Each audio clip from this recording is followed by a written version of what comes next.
What's going on, everybody? Mike McFarland here, the Lake Fork Fishing Guide. I'm going to give you a public rundown for October 17th. It's Tuesday. It's just a few days away from the Berkeley event. And the fishing is still very sporadic. If you're in the wrong place, you're not catching much. You got to cover lots of water. You just got to move and groove until you find some fish. I promise you, once you find a bite or two, there's a lot more in that area. And that's typical this time of year. The bait fish are halfway back to all the way back in the creek. You got to find the bait. In a lot of cases, we're finding lots of bait and nothing is on it. There's no fish with it. But that's temporary. Stay with the bait. That's the best thing I can tell you to start this little lesson out with, or this information rundown. Lake level is 400.46, which is 2.5 feet below full pool. We were 400.63 last Thursday. We are still falling at about a half an inch a day, depending on whether they pull from it or not too. SRA's really got into the business of selling the water. You go back 20 years ago and they just did not move, use, or sell near as much water as they do today. Clarity 0 to 1. There's some good clarity out there and there's some bad clarity out there. When I say bad clarity, I don't mean like muddy water. I mean like bad water, like a funky brown turned over water. And it's got yellow bubbles and slime and junk. Look for good water. If you're not in good water, keep moving. Cooling very fast. This morning the lake was so fogged over, we had a fog delay. You couldn't go out. You had to wait. You're crazy to run in the fog anytime, anywhere, in any period, and especially Lake Fork. But 68 to 70 degrees is the parameter and falling. So basically I'm telling you that, number one, the Berkeley event's coming, and if it was me, I would simply target strictly the shallow water and look for unders. You can win a boat, a ZX 150 with an under, a 3-pound under, a 2.9, 2.95 under is probably going to be a winning fish that goes home with a boat. Maybe a 3, a little bit over a 3 if it's gorged out with shad and doesn't throw them up. Docks are good, but anything less than 4 or 5 feet of water is where majority of there's a lot of small fish. I will tell you that if you downsize your line, you'll downsize like 6-pound test on a spinning reel and throw like a beetle spin or a small trick worm, a finesse trick worm, wacky style with a nail weight. You'll catch a lot of fish once you find them. A lot of very small fish, 1.1, 1.7. You'll occasionally catch a better under here and there. But you can go out and catch 20, 30 fish a day that are 12, 13, 14 inches. I know that doesn't help you. Really, it's not going to sit in a chair and get a paycheck. But it is fun, and it is a starting point.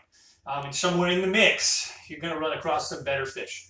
I think I already said it. I would stick with docks. I would try and find residential fish off the docks. And in practice, remember, Berkeley makes everything. Spinner baits, chatter baits, vibe jigs is what chatter bait is, and I think it's called a slobber knocker. But they have a spinner bait now. They have football jigs now. They have everything. There is no reason like in the old days, we would take a football head and put Berkeley baits on it. Now you don't have to do that anymore. I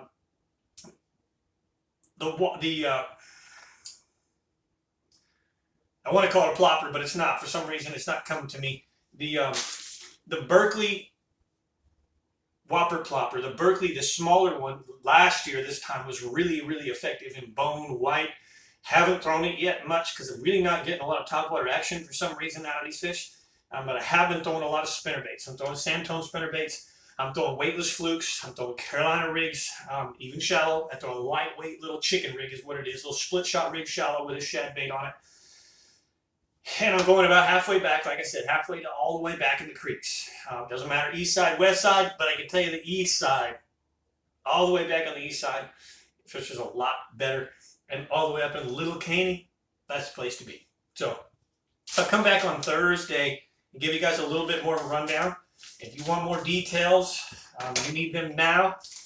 If you want more information that I'm giving you publicly, then you should try subscribing to my private members-only channel. I believe YouTube bumped it up to $6.99 a month. It was $4.99. It's not my doing. YouTube's done this. It's $6.99 a month for the channel, which is nothing. You buy lures. How many packs of lures? I'm looking at packs of lures here that I'm about to show the members exactly what I'm doing. And everything in front of me costs more than that. Even the nail weights that I got are $6.49.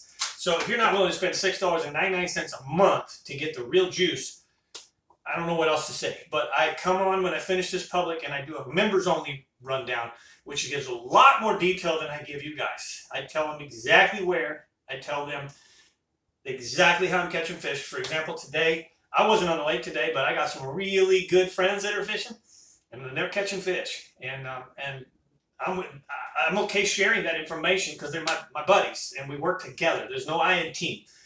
So I'm going to be able to, here in the members only channel, give up the goods here just a minute. If you want to know what those goods are, please subscribe. Look in the description below this video. Click on the link, members only link. Follow the procedure. Heck, subscribe for 1 month. Get the information and then unsubscribe. It's the best $7 you can spend if you want some information about how to really, really catch these fish on fork right now. Other than that, like I said, I'll come back Thursday and I'll try and feed you a little bit more information. A couple sad things is we have had giant salvinia show up. They did find giant salvinia in the lake. It's a different strain. It's a strain of salvinia. It's not one of the worst forms of it, but it doesn't matter. It's salvinia, and we expect, if they haven't already, that they will be spraying very soon. That's not SRA. That's Texas Inland Fisheries, Texas Parks and Wildlife. They've discovered that, and look, that's bad stuff. We got to get rid of it. I hope they don't eradicate the entire lake and wipe it out, dirt shorelines, but it's kind of like cancer. You can't just, treat just the area and they treat you. You got to go out and make sure that salvinia stuff's dead and doesn't expand and end up across the lake and going everywhere. And so I really expect them to probably do another big eradication spray, unfortunately. Hopefully it's maybe not happening before this Berkeley event, because that would really be bad timing. Lake turning over, terrible time to spray. I hope the wildlife and the biologists are smart enough to know not to do all that all at once. That could even kill fish. But that's how it is. So anyways, guys, thank you for watching. Hit the like button, comment below, send me a private message. And I wish you all great fishing.